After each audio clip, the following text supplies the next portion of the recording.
Hello, everybody, and welcome to CMRTO's very first webinar. Sonographers are being regulated, now what? My name is Linda Gough, and I'm the Registrar and CEO of CMRTO. And so we'd like to proceed with our webinar. And we have over 800 people registered, so hopefully most of you have been able to sign in and everything's going okay technically. So welcome to all of you, to MRTs and sonographers, to this first webinar. There's been a lot of activity about sonographers, and we hope to answer many of your questions today. You will be able to type your questions into the webinar, but because we have so many people registered, we may not be able to get to all of them today, but we will collate them for future webinars, and hopefully we'll be able to answer them at that time if we don't get to them today. We do have some preliminary questions that people have sent in, and so we hope we'll be able to answer most of your questions and concerns in this very first webinar. But because it's such a large and complex topic, we'll be scheduling more for in the future.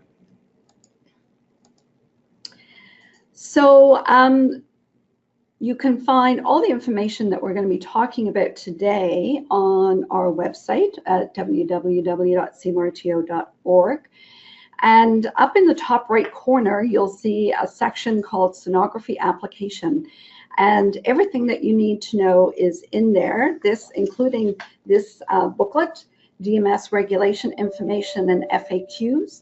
And so we'll be going through that today and providing a little bit more information and more background information to hopefully make sense of all this for you.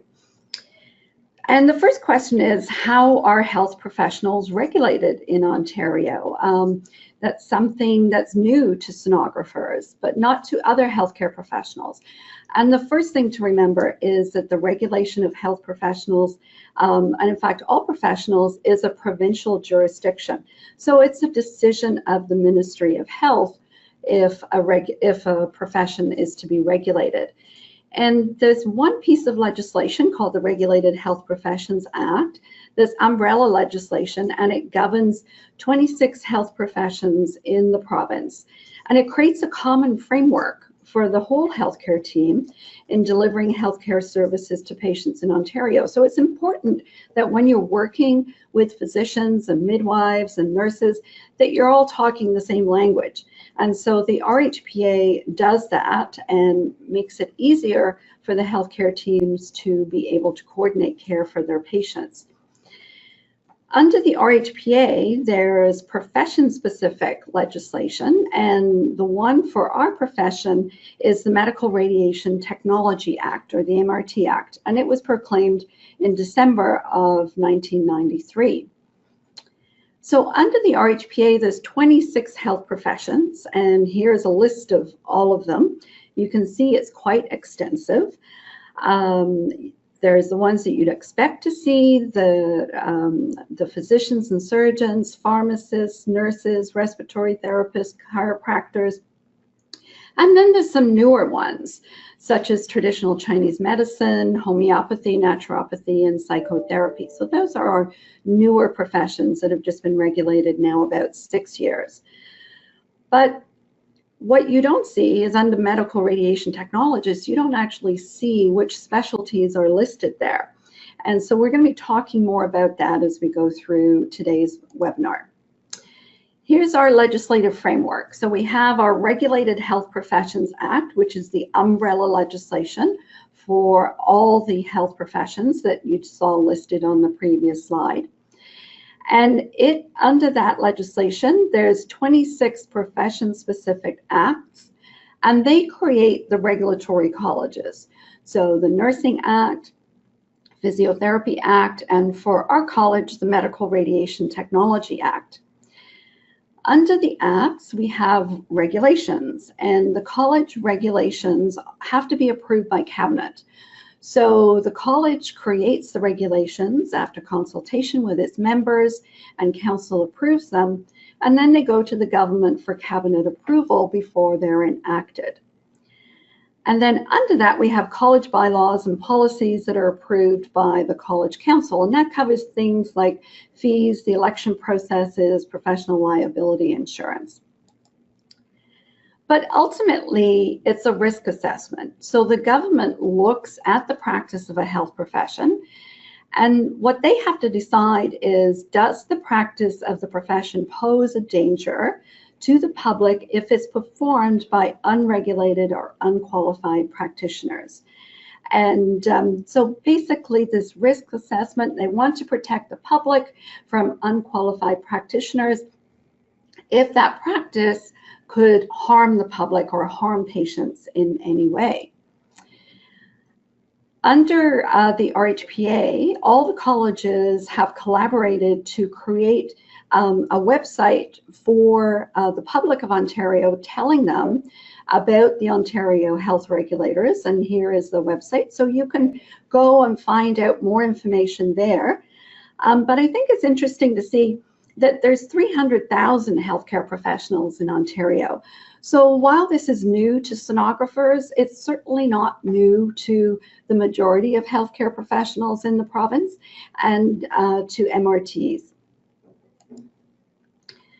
So the next question we wanted to talk about was, what is the College of Medical Radiation Technologists? Well, we're the regulatory or the licensing body for MRTs in the province. And we regulate the activities of our members in accordance with the Regulated Health Professions Act and the Medical Radiation Technology Act. And so what we have to do is adhere to the legislation that the government has given to us in order to regulate the profession. It's mandatory for MRTs to be registered with CMRTO in order to practice in Ontario. And our job is to protect the public interest. And we do that by making sure that MRTs are qualified to practice and that they're practicing professionally. So a quick legislative history of MRTs in the province. It started in 1967 with the Board of Radiological Technicians, and that's what it was called back then. And it was really a register of radiological technicians and radiation therapists. And then in 1993, when the RHPA came into effect, the CMRTO was established for radiography and radiation therapy.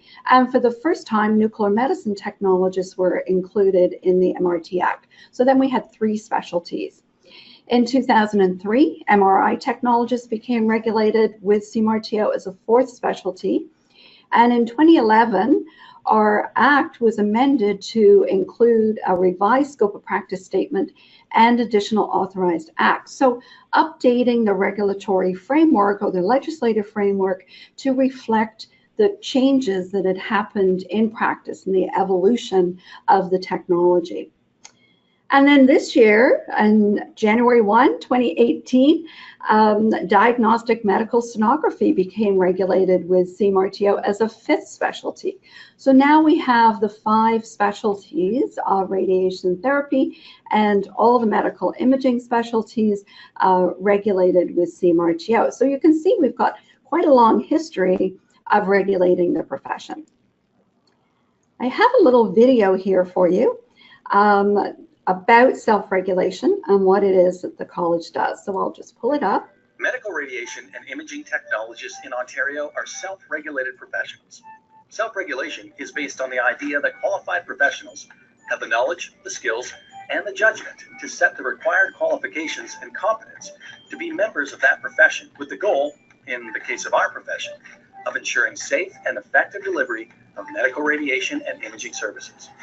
Self-regulation entrusts medical radiation and imaging technologists with responsibility for governing ourselves in the interest of protecting the public. Under 2 pieces of legislation, the Regulated Health Professions Act and the Medical Radiation Technology Act, anyone using the title of MRT or DMS or practicing the profession in Ontario must be registered with the College of Medical Radiation Technologists of Ontario.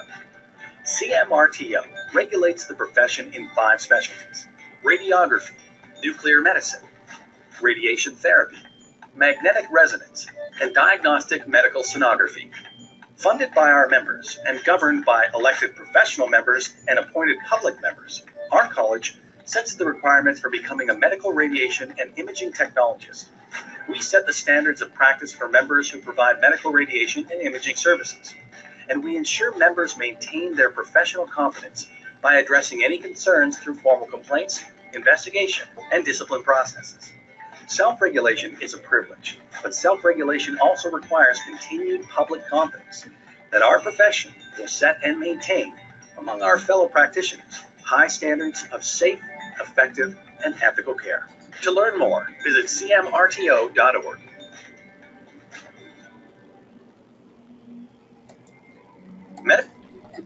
Great, so I hope you find that helpful.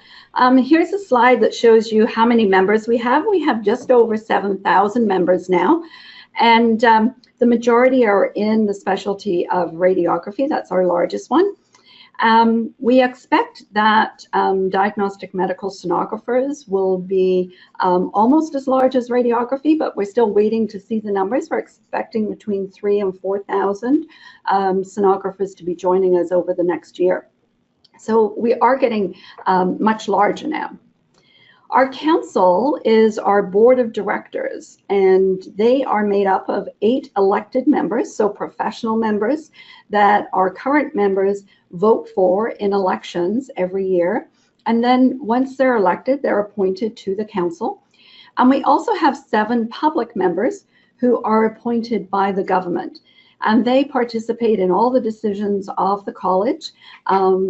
They participate fully in things related to standards of practice and regulations and all those other things.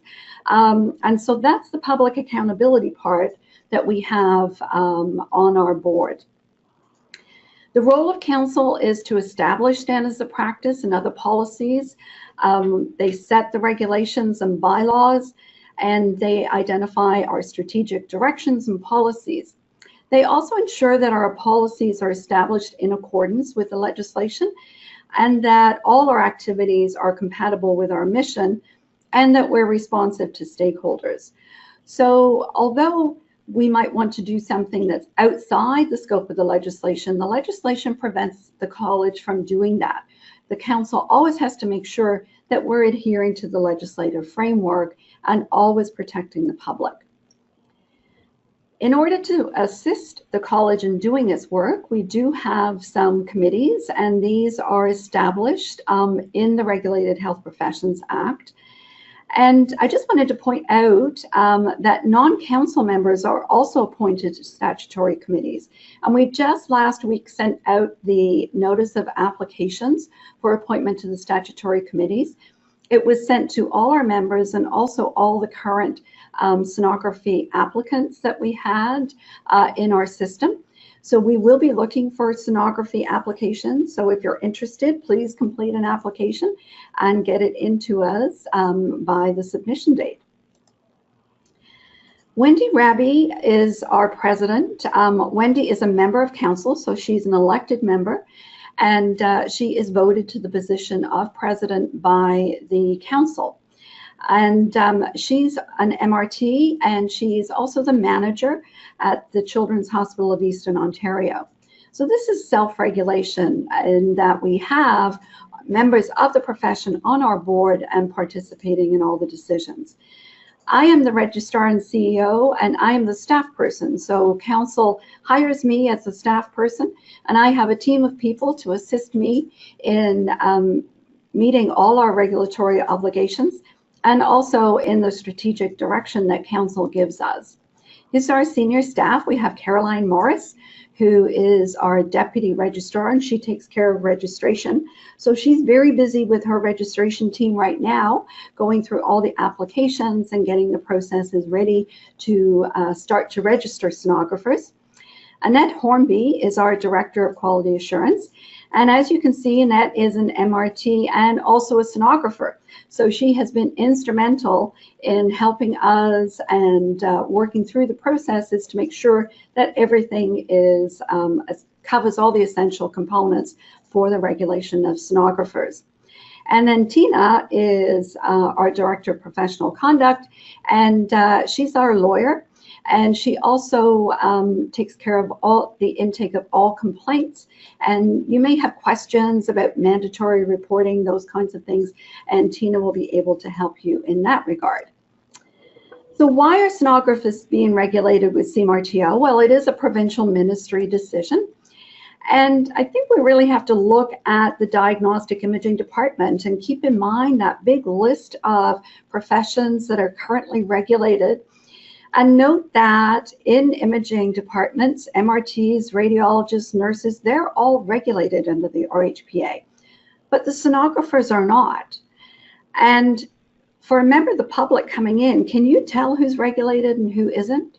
So if you have a CT scan, then that's going to be performed by a regulated individual. But if you have an ultrasound procedure, then that's being done by someone who's not regulated. So this was a gap in public protection. And the OAMRS submitted to the Health Professions Regulatory Advisory Council in September of 2013 an application for sonographers to be regulated with CMRTO as a fifth specialty. And so the government reviewed this with HPRAC, and the recommendations from HPRAC were released in a report in 2015. And their advice to the Minister of Health was that sonographers be regulated with CMRTO and that the protected title be diagnostic medical sonographer. And they also said, you know what, this is a really serious public protection issue and it needs to happen as quickly as possible. And so we were ready to do that. Our, oh dear, I need to go previous. There we go. Our council reviewed the report and they came out and said it's really in the public interest to regulate sonographers with CMRTO under the RHPA because it is such a gap. And the practice of sonographers is very similar to that of MRTs. And in fact, one scope of practice will cover everything. It's just a different form of energy. Our council implemented or organized a sonography implementation group. And this was a group of managers, sonographers, educators, associations, and we all met together and looked at what we need to change in the CMRTO in order to regulate sonographers with CMRTO. And that recommendation was made to council, and we passed all those recommendations on to the government so that they could see that sonographers and MRTs were really working together towards the regulation of sonographers.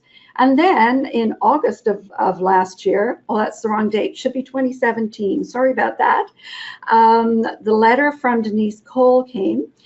And Denise is the Assistant Deputy Minister to the Minister of Health, and her portfolio includes the regulation of health professionals. And she wrote to us to inform us, so wrote to Wendy Raby, our president, to inform us that the ministry has received direction to regulate sonographers with CMRTO, and that it has to happen by the beginning of January 2018. So that was not a lot of time to regulate a brand new profession. And she also said that regulating sonographers under CMRTO will bring them under the same regulatory framework as other medical imaging technologists, and that would enhance patient protection, because of course that's what the government is interested in. And once regulated, that the public of Ontario or patients will be assured that their sonographer is subject to the ongoing quality assurance and complaints and discipline processes of the CMRTO.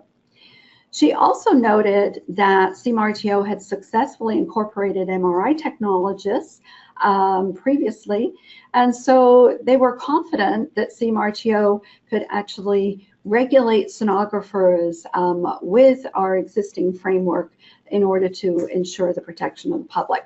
So that came down in August of last year, and our council met. Council had a couple of extra meetings last year, and they passed some resolutions. They proposed amendments to the registration regulation to regulate sonographers as a fifth specialty. They approved the addition of 2 sonographers to sit on council during the transition period until the elections can be held. And they also approved an operational plan for us for last year and this year regarding staffing, office furniture and renovations, and our computer system to prepare for the additional applicants and new members. As you can imagine, this is representing a 40% increase in the workload of the CMRTO staff. And we're a small group, but as you can appreciate, we do need to make sure that we have enough capacity to be taking on this additional specialty. Here are the two sonographers that have been appointed to our council during the transitional period. I'm sure many of you know them, Carolyn Trottier and Ray Lapalainen. So they're doing a great job advising council. They're not voting members yet, but council certainly turn to them for their expertise as they're making decisions that affect the practice of sonographers. So we needed 3 regulations to make this happen: the registration regulation under the MRT Act, the prescribed forms of energy for the scope of practice, and the controlled acts regulation under the RHPA. And although we started all this way back in August, the regulations were not actually approved and filed until December 20th of 2017. So just a couple of weeks before they came into effect on January 1. So we were very busy during that time getting everything ready so that we could move forward on January 1 regulating sonographers. So the registration regulation came into effect along with the form of energy regulation at the beginning of this year. And then the controlled acts regulation under the RHPA will come into effect on January 1, 2019. And we'll talk about that. But we're looking at 2018 as being a year of transition, a year of getting people in and getting everything all sorted out for when it becomes mandatory at the end of the year. So what is the Medical Radiation and Imaging Technology Act? So the government introduced new legislation in September of last year that would repeal the MRT Act with this new act. And the intent of this new act is it will update the name of the profession and the college to represent the name of, or the entirety of the membership. And it will also change the scope of practice and also appropriately identify all medical radiation and imaging professionals that are members of the college.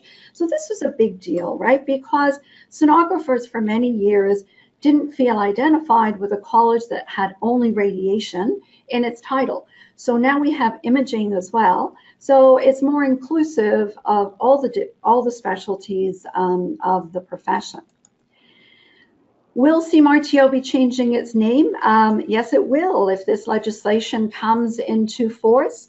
And so our new name will be the College of Medical Radiation and Imaging Technologists of Ontario.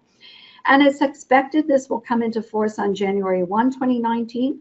It's not a for sure yet. We have to wait for a proclamation from the government, but our council is going to be getting ready for all these changes. We're going to have to change all our publications, our websites, all our domain names. It's going to be a big deal, but it's really important to make sure that our name reflects all of our membership. What is scope of practice of the profession? Well, under the RHPA, the scope of practice of a profession involves 2 components: a scope of practice statement, which is a description of what a profession does, and also controlled acts. And the controlled acts are under the RHPA, and then the profession is authorized to do controlled acts under their profession-specific legislation. So this is a scope of practice statement for MRTs and now sonographers. So the practice of medical radiation technology is the use of ionizing radiation, electromagnetism, and other prescribed forms of energy. So that's that second regulation, and it is in force now, and it says sound waves for the purposes of diagnostic and therapeutic procedures, the evaluation of images and data relating to the procedures, and the assessment of the individual before, during, and after the procedures. So that's a pretty good description of what it is that all our members do. And then in the course of engaging in the practice of the profession, members are authorized to perform 5 controlled acts. And so here they are. Number 5 is applying a prescribed form of energy, and that includes electromagnetism for MR imaging and also sound waves for diagnostic ultrasound. Before performing any authorized acts, a member must have the knowledge, skill, and judgment to perform the act safely. And you also have to ensure that there's an order in place from the physician or other authorized health professional authorizing the performance of the procedure. So there's things that need to be in place, specifically orders, because our members do not self-initiate, right? We do everything based on the order of another authorized health professional. What will the protected title be? Well, what are protected titles first? So protected titles are listed under the Regulated Health Professions Act, and it assures the public that the regulated professional who's treating them is legally authorized to practice the profession in Ontario. And so once registered with CMRTO, sonographers can use the title set out in the registration regulation. And so it is MRT DMS, or you can just use DMS all on its own. And once we get our new legislation, then only members of the new college will be able to use those protected titles. So then as sonographers, you're asking, but what about the areas of practice of general, cardiac, and vascular sonography? Because those are all entry to practice areas of practice. And that's great. That's all working within the one specialty. So we have one specialty certificate, and it includes all three, each being considered an area of practice. So you can enter or become registered using just one area of practice, and then you're able to use the DMS. But there's a condition on your certificate of registration, and it says the member shall practice only in the areas in which the member is educated and has experience. So what this means is it protects the public, right? So although you've come in cardiac, in order to be able to do vascular, you need to make sure you're educated and have experience. And that's what self-regulation is about, that you as a sonographer will make that determination that you have the education and experience to be able to perform those procedures safely. When will sonographers be regulated? Well, you have been since January 1, 2018. And effective January 1, 2019, it will become mandatory.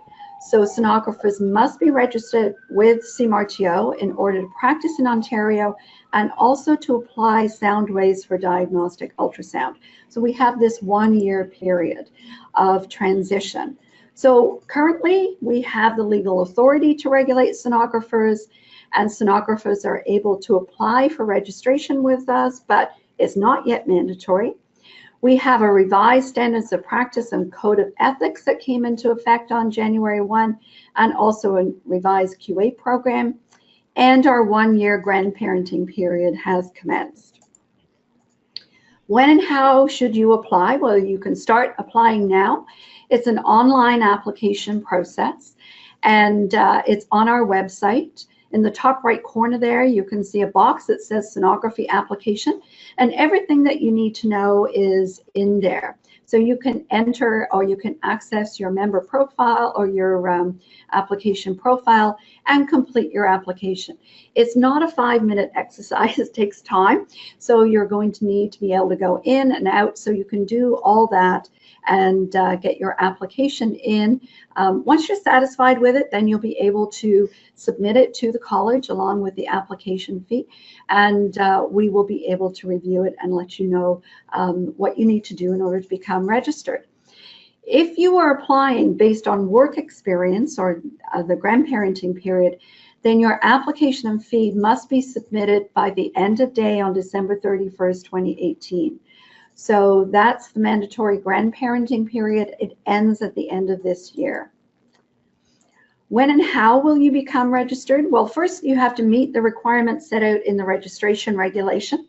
And so we will review your application and determine if you meet all those things.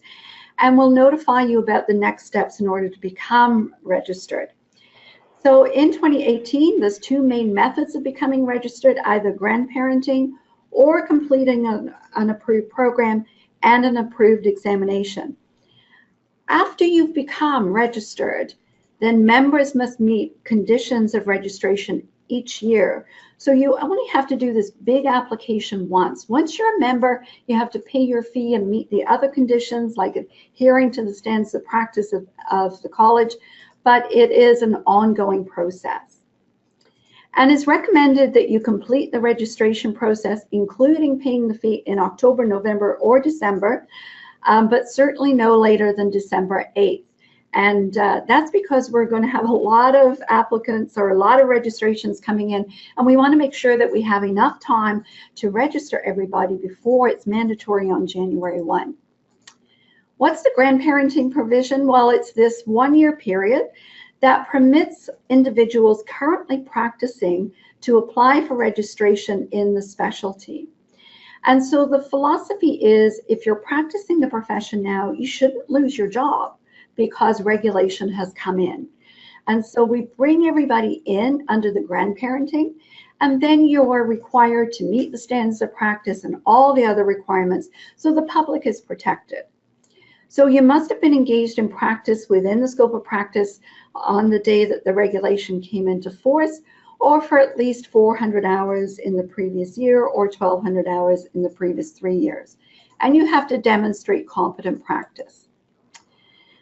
After January 1, the only method to register will be that you must have completed an approved program in a specialty, in the specialty of diagnostic medical sonography.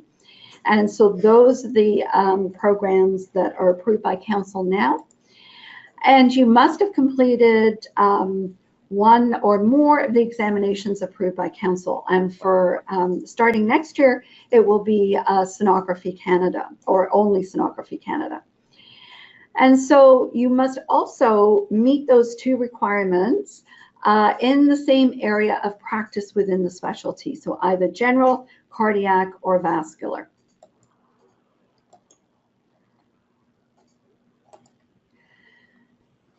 If you're already registered with the CMRTO in another specialty, this is a common question: should I add diagnostic medical sonography? And our suggestion would be, if you're eligible, yes, especially if you're going to be relying on grandparenting. You need to submit an application, a one-time application fee, and meet the requirements, of course. But then there's one registration fee no matter how many specialties a member holds. So you have 2 for 1.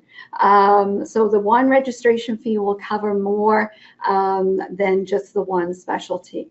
And so here's what your professional or the protected title would look like. You could use MRTR and MRT-DMS if those are the 2 specialties that you're registered with in the college.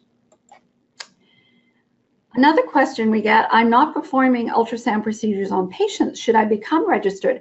Well, there's lots of different kinds of practice apart from clinical, the delivery of clinical services to patients. It also includes education, management, research, and administration. So you should become registered if you'd like to use the protected title. And sometimes your employer, especially educational programs, will require their instructors to be registered with their regulatory body. And also, if you're going to be relying on the grandparenting provision, it's only eligible in 2018. So good idea to get your application in this year.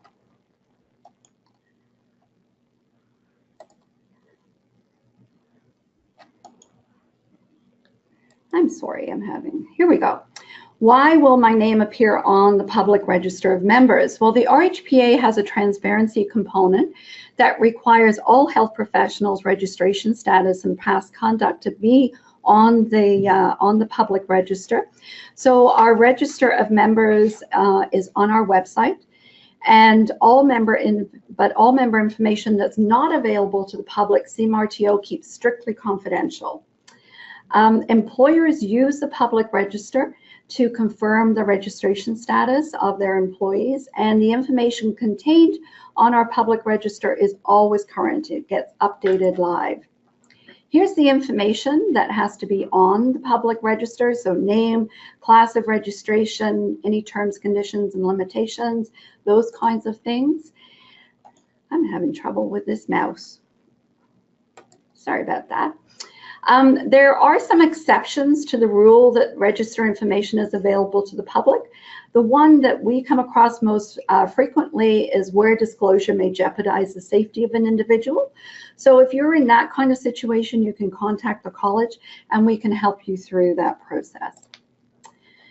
Here's what my register information looks like. So it's up on our website. It's live all the time. So you can see it's got my name, my specialty, that I'm an active member, and my business information. So that's what it will look like. And as you become registered, your information will go on the public register. What are our continuing competence requirements? Well, we have a quality assurance program, and it ensures the competence of all practitioners throughout their career. And it's really based on the assumption that members come to the college with the appropriate skills and knowledge, and that you maintain those competencies throughout your career by adhering to the standards of practice and also through lifelong learning. So every year, all our members are required to complete the electronic portfolio, and that includes a profile, a self-assessment, and also you have to complete and record at least 25 hours of continuing education and professional development activities each year. We also have an app so that you can download or you can record information when you're in conferences and you don't have access to a desktop. Do I need to have professional liability insurance? Yes. All CMRTO members are required to carry PLI in accordance with the bylaws. And no, we don't provide PLI to our members because it's a conflict of interest. PLI is there to protect you, and the college, as the regulator, we're here to protect the public. Members can obtain PLI through the associations, also through their employer, through hospitals, unions, and others. And you can find further information on our publication, What You Must Know About Professional Liability Insurance, all available on our website. Your responsibilities as a regulated professional, they're extensive. Each regulated professional is accountable for your decisions and actions, understanding and complying with the legal and ethical requirements that govern the practice of the profession. You're going to have to apply and register with CMRTO in 2018 and then renew your registration annually after that. Meet and maintain the standards of practice. Practice only in those areas in which you have the knowledge, skill, and judgment to practice safely. Complete the QA program. Adhere to the professional conduct standards and code of ethics. Maintain PLI. And then also you can participate in self-regulation of your profession by electing your peers to council and also commenting on consultations that we send out to you. You can get more information on our website. And we also have our annual reports on there, which talk about all our financial statements, reports from council, all those pieces. So now we're going to talk about your questions, and these are questions that people have sent in ahead of time. So we thought these would be good examples. They're some of our most common questions. So the biggest one is, so who are all these organizations, and do I have to belong to all of them? So the quick answer is, well, you have to belong to CMRTO if you're going to be practicing diagnostic medical sonography in Ontario starting on January 1, 2019. The OAMRS and the CMRT and Sonography Canada, they are all associations. So membership in the associations is voluntary. The CMRT and Sonography Canada also have a certification function. And so that is another area that people get confused over. So some of the differences between a regulator and an association, to help you understand, is the regulator, the CMRTO, we have mandatory registration or membership. And we set the scope of practice, code of ethics, standards of practice, and all those things in law. So everything is established in law. It's all mandatory. The association side is voluntary membership. And some associations set and administer the certification exam. And what we do as the CMRTO is we recognize those examinations so that you don't have to write a bunch of exams. We are going to recognize Sonography Canada and ARDMS exam for 2018. The associations also serve and support their members through education, advocacy, conferences, job postings, all those good things, and also member benefits. Sonography Canada, let's just talk about them a little bit more because we've had some questions about, do I need to maintain certification in Sonography Canada? And so, of course, they have a certification process that's based on completing their examination, or some sonographers have been grandparented in. And they have 3 entry to practice areas: general, cardiac, and vascular. And they're recognized in all Canadian jurisdictions. And they do have a process for individuals to maintain that certification, and you can choose to do so. But before you resign, or you can choose not to do so, everybody knows that their funds are limited, and but before you resign from your associations and your certification bodies, consider these kinds of questions. Does my employer require certification in a particular area of practice? Some of them still will. And because things are changing so rapidly, some of their requirements are going to need to catch up, because before you weren't regulated. So the employers need to have their policies and processes catch up. Where will I get PLI, and will I be covered appropriately? So the college's minimum amount doesn't necessarily protect you. So that's another thing that you'll want to be looking at. What other professional value do I get from my association? Will I want to practice outside Ontario sometime in the future? And if I resign from my association, is that going to have an impact on my career? So short answer is you must belong to CMRTO. The others are voluntary, but just some food for thought as you're deciding how to move forward with your memberships in the future. Another question is, will physicians, nurses, and other health professionals be required to register with CMRTO in order to do ultrasound examinations? So no. The government determines which health professionals are able to apply sound waves through the Controlled Acts regulation. And so under the Controlled Acts regulation, members of CMRTO, the College of Physicians and Surgeons of Ontario, the College of Midwives, and also the College of Nurses will be authorized to apply sound waves. So that's how that works. And that's just a good reminder of what we can't do as a regulator. We don't regulate the use of diagnostic ultrasound by other professions. We regulate the sonographers, not the use of the technology. We also don't regulate the use of sonography for other purposes, such as non-medical use. That's a government decision again. And we don't influence union activities, collective agreements, or work conditions. What do my registration fees cover, and why is it so expensive? Self-regulation is self-funded, and the fees go to the cost of CMRTO meeting its regulatory obligations. We're a not-for-profit organization, and our council reviews the fee structure every year and makes sure that our fees covers all the activities that we have scheduled for the year. With sonographers, the cost of regulating sonographers is front-loaded. We've been spending quite a lot of money getting all the processes and structures in place to regulate sonographers. And Council determined to use the CMRTO reserves to fund the setup costs to regulate sonographers with CMRTO. We had no funding from government. The amount of revenue and the full costs are not yet known because we're not going to be receiving the fees from the sonographers until this year, and we won't know our full revenue picture until 2019. The reserves that we have used up are going to need replenishing.